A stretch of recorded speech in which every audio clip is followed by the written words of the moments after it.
Each year, the U.S. government spends $27 billion to fight the war against drugs at home and abroad. This means that each day, up to $71 million is being spent on this fight. Most people understand the need for this support. It helps to address an important social problem that affects over 200 million people around the world. Likewise, each year the U.S. government spends $36 billion to fight HIV/AIDS at home and abroad.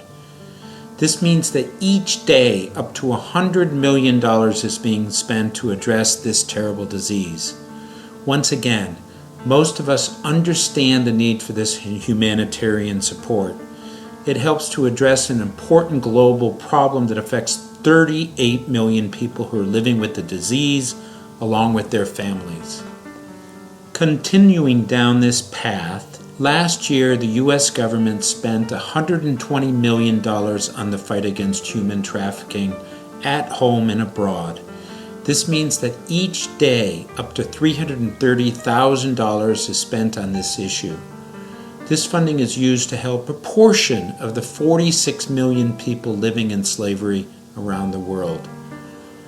All three of these issues represent major global problems that affect millions of people in terrible ways.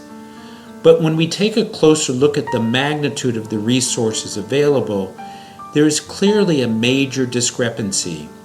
The amount of funding available for human trafficking represents approximately 0.4% of the drug funding or 0.3% of the HIV/AIDS funding.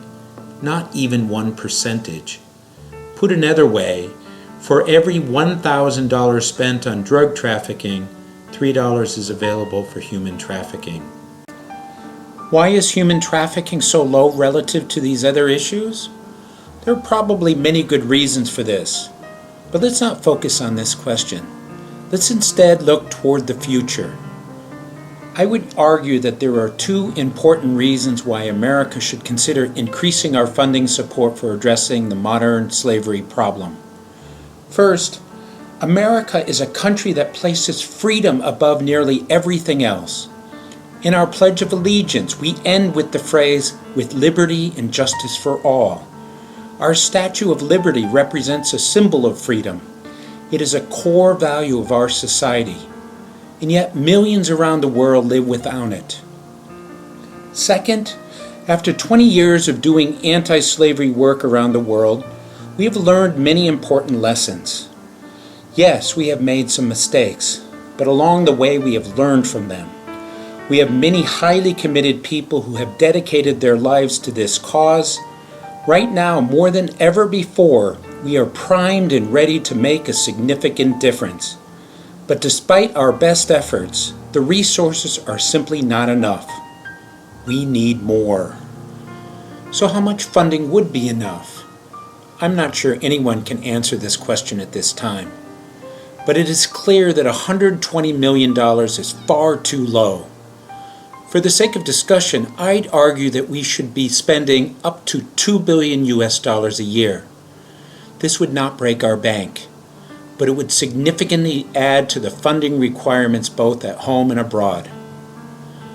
Most, if not all, of those watching this video have their freedom. We can choose to do what we please. Many of us take this for granted. But what if this basic human right was taken away from us? What if our lives were owned and controlled by somebody else? This is what we're dealing with here. This is what 46 million people must endure every day. It is time to share our freedom with others. Let's encourage the U.S. government to take a heroic step forward and increase our funding to end slavery. Perhaps this would encourage other countries to do the same. Slavery is alive and well. We need to take a stand and stamp it out.